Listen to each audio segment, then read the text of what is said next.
Мен Алтынбек Ағжан патрульдік полиция полкының 4-ші рота қызметкерімін. Сентябрьдің 6-сы күні 2021 жылы кірдім.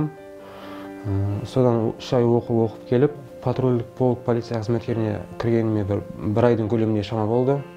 2022 жылдың 5-ші қаңтарында әкімдіктің алдына бардық. Менің командирдің бұйрығымен бейбіт шеру деп бізге хабарлады. Сол жерге барып, халықты сабырға шақырдық. Сол жерде халық бізге көнбей, бұзақылар бізге оқ атып тасатты. Сол жерде қызмет барысында мен жараландым. 2 жерімнен оқ тиді, біреу аяғымнан, екінші сол белімнен оқ тиді.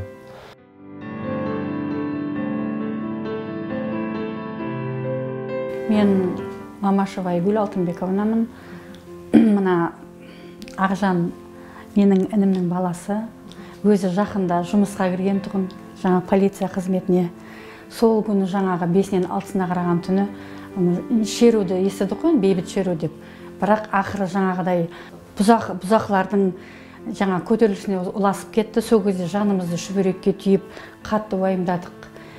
Сол кезде жаңа естідік жараланғанын, жаңағы бір Құдайға жалынып, бірінші Алланың арқасында, екінші мынау дәрігерлердің ақылатты абзал жандардың арқасында аман қалды. Президентіміздің жаңағы жедел қолға алған жарлығының арқасында елімізде тыныштық орнап, жаңағы бірден жаңағы бәрі орнына келіп жатыр.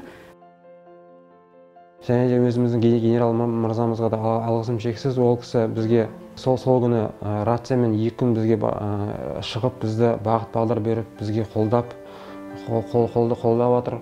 Және де кеше өзі келіп кетті, жағдайымды білу үшін. Өзі үлкен басымен жаңа қатардағы қызметкерінің алдына келіп, ол да бір үлкен адамның тірлігі, жаңағы абыройы, жаңа үлкен басымен кіші қызметкердің көңілін сұрау ол. 2 адамның бірінің қолынан келе бермейді. Рахмет, ол кісіге ризалығымызды білдіреміз. Бірінші орында ана ғой алаңдайтын. Біз де жанымызды шүберекке түйіп, Алладан жаңағы амандығын тілеп отырдық.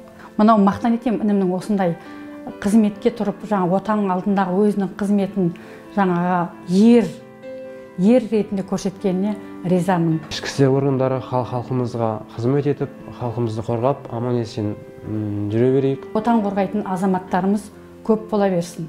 Әрқашан елімізде тыныштық болсын.